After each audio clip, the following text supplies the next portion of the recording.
Após o Senhor Jesus ter sido examinado pelos principais sacerdotes e anciãos do povo a respeito da fonte da sua autoridade, os discípulos dos fariseus com os herodianos questionaram o Senhor sobre pagar tributo a César. Capítulo 22, do versículo 15 ao 22. Os herodianos eram os que concordavam com o regime do rei Herodes e tomavam parte no injetar a maneira de vida dos gregos e romanos na cultura dos judeus. Normalmente eles se posicionavam a favor dos saduceus, mas se opunham aos fariseus. Aqui eles se uniram aos fariseus para enganar o Senhor Jesus. No versículo 17 disseram ao Senhor: Dize-nos, pois, que te parece? É lícito pagar tributo a César ou não? Esta é verdadeiramente uma questão perniciosa. Todos os judeus se opunham a pagar tributo a César.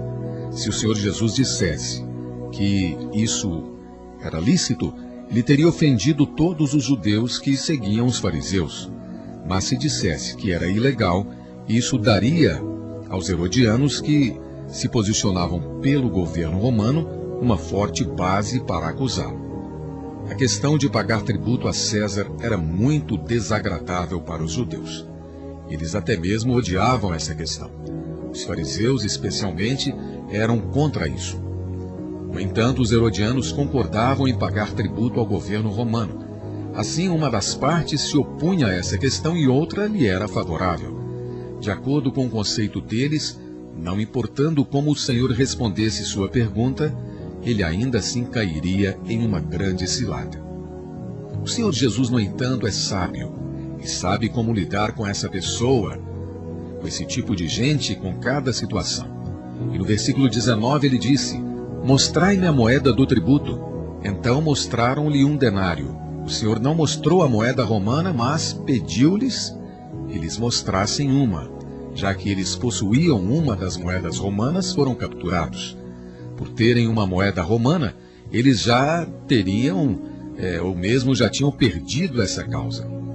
Os versículos 20 e 21 dizem: E ele lhes perguntou: De quem é esta esfinge e a inscrição? Responderam: De César. Então lhes disse: Dai, pois, a César o que é de César e a Deus o que é de Deus. Pagar a César o que é de César é pagar o tributo a César conforme sua lei governamental. Não é? Pagar a Deus o que é de Deus é pagar a metade de um ciclo a Deus, conforme Êxodo 30, versículos 11 a 16, e oferecer todos os dízimos a Deus, conforme a lei de Deus. Capítulo 22, versículos 23 a 33, nós vemos aqui que o Senhor Jesus foi testado nas mãos agora dos saduceus. Os saduceus eram antigos modernistas que não criam em anjos nem em ressurreição. Atos 23, 8. Eles eram exatamente como os modernistas e os arrogantes de hoje, que não creem nas Escrituras, em anjos ou em milagres. Esses modernistas do passado vieram ao Senhor com uma pergunta sobre a ressurreição. Parecia que eles eram muito espertos. Contaram ao Senhor sobre uma mulher que tinha se casado com 7 irmãos e perguntaram-lhe: na ressurreição, de qual dos 7 será ela esposa? Porque todos a desposaram. Versículo 28. Do ponto de vista humano, era uma questão difícil. Não há dúvida que os fariseus, os antigos fundamentalistas, teriam achado difícil respondê-la. O Senhor Jesus, contudo, deu aos saduceus uma resposta muito forte.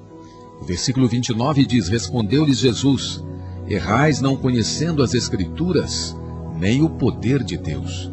Conhecer as Escrituras é uma coisa, e conhecer o poder de Deus é outra coisa. Precisamos conhecer os dois. As Escrituras aqui se referem aos versículos do Velho Testamento a respeito da questão da ressurreição, e o poder de Deus se refere ao poder da ressurreição. Em sua resposta aos saduceus, o Senhor fez 4 coisas. Primeiramente, ele os condenou.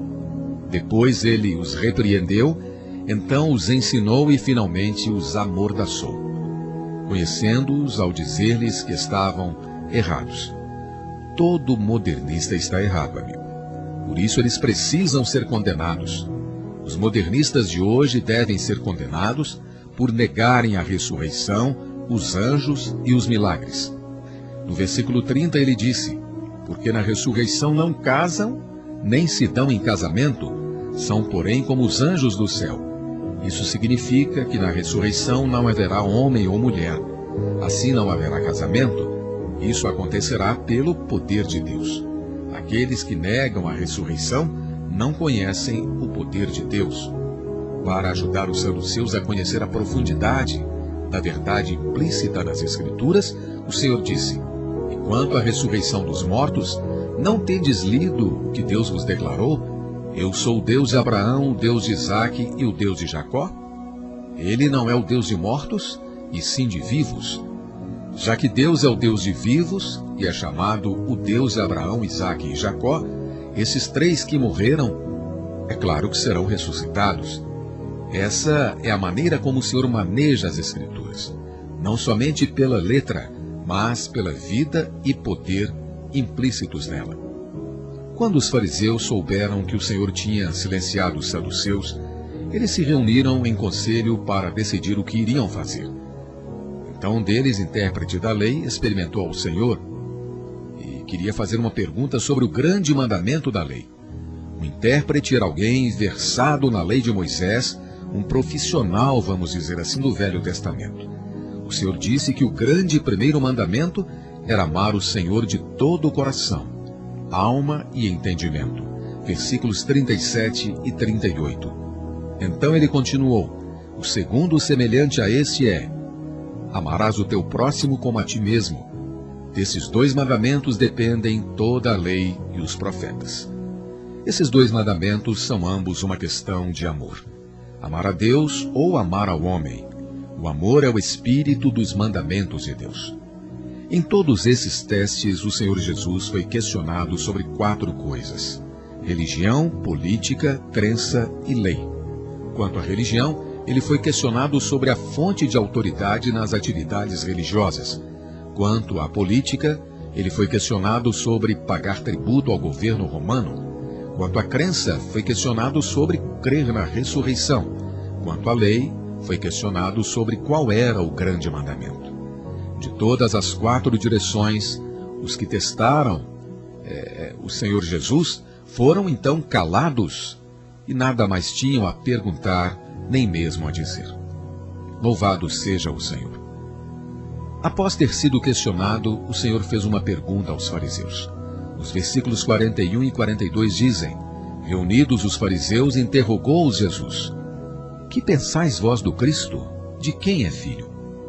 De 21, 23 a 22, 46, durante a sua última visita a Jerusalém, o centro do judaísmo, Cristo foi cercado pelos principais sacerdotes, anciãos, fariseus, herodianos, saduceus e um intérprete da lei, que se esforçaram para apanhá-lo numa armadilha, ao lhe proporem enigmas e questões astutas. Primeiramente, os principais sacerdotes, representando a autoridade da religião judaica, e os anciãos, representando a autoridade do povo judeu.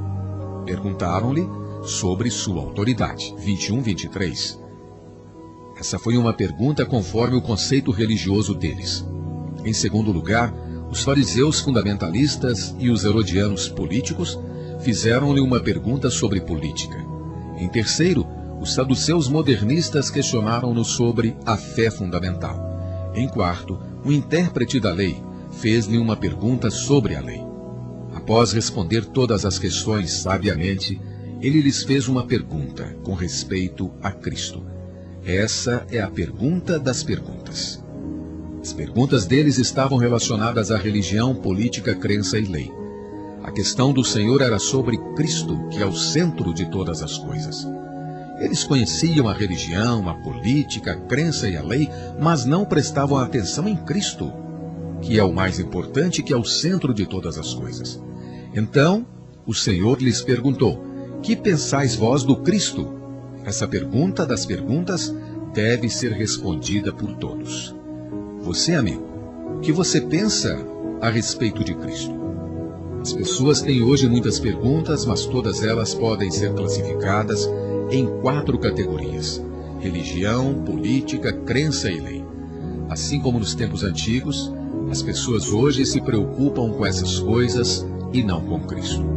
Elas simplesmente não sabem nada de Cristo, mas o interesse de Deus é por Cristo, e o interesse de Cristo é por si mesmo. Então ele pergunta: que pensais vós no Cristo? De quem é ele filho? Essa questão toca na pessoa de Cristo, que é um mistério, a questão mais desconcertante do universo. O versículo 46 diz: e ninguém lhe podia responder palavra, nem ousou alguém, a partir daquele dia, fazer-lhe perguntas. A pergunta das perguntas sobre Cristo, sobre sua maravilhosa pessoa, calou a boca de seus opositores. Os fariseus estudavam o Velho Testamento e tinham visto claramente que Cristo devia ser o filho de Davi, mas não viram que Cristo era também o filho de Deus. Aqueles que admitem que Cristo é tanto o filho de Deus como o filho de Davi têm questionado se suas duas naturezas eram separadas ou misturadas.